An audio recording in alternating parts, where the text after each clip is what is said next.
আমার নাম মোহাম্মদ ফুরকান আহমেদ শরীদ। আমি একজন সংস্কৃতি কর্মী, একজন লেখক, একজন সংগঠক। আমি ব্রাহ্মণবাড়িয়া সদর উপজেলার বাসিন্দা। আমি লেখালেখি করি আমার অভিজ্ঞতা থেকে। আমরা যে বইয়ে পড়ছি, বইয়ের অভিজ্ঞতা থেকে বলছি। জুলিয়াস সিজারে, ইটালির জুলিয়াস সিজারে, রোমের জুলিয়াস সিজারে যে কীভাবে খুন হয়েছিল, এই জিনিসটা আমি বর্ণনা করতেছি। জুলিয়াস সিজার তার এক শত্রুরে ধরার জন্য রোম থেকে মিশরে চলে গেছিল।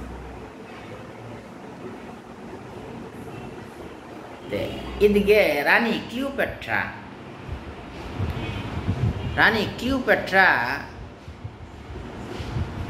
মিশরের রানী ক্লিওপেট্রা এই খবরটা পাইছে যে রোমের জুলিয়াস সিজার মিশরে চলে আইছে। রানী ক্লিওপেট্রা কি করলো, তৎকালীন সময় নকশি কাঁথা, খুব দামি নকশি কাঁথা দিয়ে রানী ক্লিওপেট্রারে মোড়াইছে। আমরা কোনো বিয়ের কোনো উপহার নিয়ে গেলে কোথাও একটা বক্সের মধ্যে একটা রঙিন কাগজ দিয়া মোড়াই না, এমন আর কি। রঙিন কাগজ দিয়া যে এটারে মোড়াইয়া এরপর উপহার লিয়ে এই রানী ক্লিওপেট্রা এই নকশি কাঁথা দিয়ে, অনেক দামি নকশি কাঁথা দিয়ে, তৎকালীন সময় মিশরি, ওরা তো প্রাচীনকালে সভ্য, ওরা তো অনেক কিছুই জানতো, তখনই জানতো অনেক কিছু। খ্রিস্টপূর্বেও ওরা অনেক কিছু জানতো। তারপরে নীল নদী করে ক্লিওপেট্রা রাজ দরবার পর্যন্ত যাইতে যে জায়গাটা, এই জায়গাটা ফুলের গালিচা দিয়া একবারে বড়াইছে।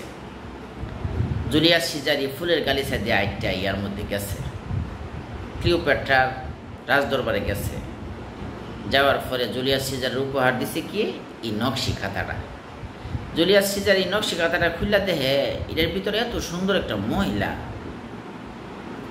এই জুলিয়াস সিজার এই রানী ক্লিওপেট্রারে বিয়ে করলো, কইরা এই রানী ক্লিওপেট্রার একটা সন্তান হইল। তারপরে রানী ক্লিওপেট্রা বলল জুলিয়াস সিজারে যে তুমি তোমার রাজ্যে যাও, যাইয়া নিজেরে বাদশাহ দাবি করো। জুলিয়াস সিজার বস রুমে গেছে, যাইয়া নিজেরে বাদশাহ দাবি করছে। পরে ওনার যে বন্ধু বান্ধবরা আছে, জুলিয়াস সিজারের যে বন্ধু বান্ধবরা আছে, এই বন্ধু বান্ধবরা ওনারে মারে নিল। তুই নিজেরে বাদশাহ দাবি করছ, আমরা কি দেশের লেগে কম করছি নি? আচ্ছা, জুলিয়াস সিজার বলছি যে আমার বন্ধুরা যে কত নিষ্ঠুর আমি তখন দেখছিলাম। হেরা যে আমার উপরে কি নির্যাতনটা করলো। জুলিয়াস সিজারে অর্ধমিত অবস্থায় উদ্ধার করছি না আর কি, উদ্ধার করছে। পরে উনি বলছি যে আমার বন্ধুরা যে কত নিষ্ঠুর, কত নির্দয় আমি দেখলাম, ওরা যে আমার উপরে কি অত্যাচারটা করলো। কি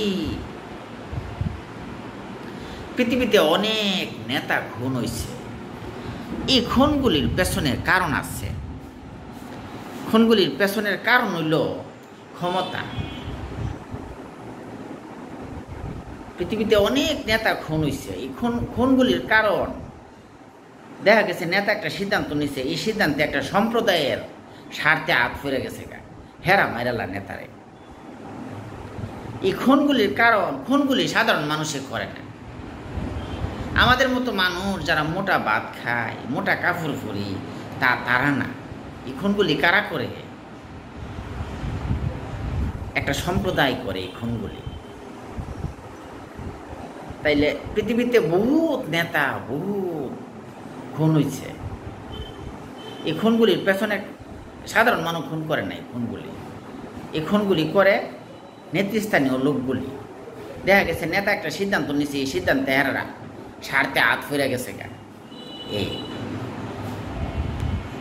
সবার সুস্বাস্থ্য দীর্ঘায়ু কামনা করে আমি আমার কথাটি শেষ করলাম। সবার সুস্বাস্থ্য, সবার শুভকামনা করে আমি আমার কথাগুলি শেষ করলাম। খুদা হাফেজ।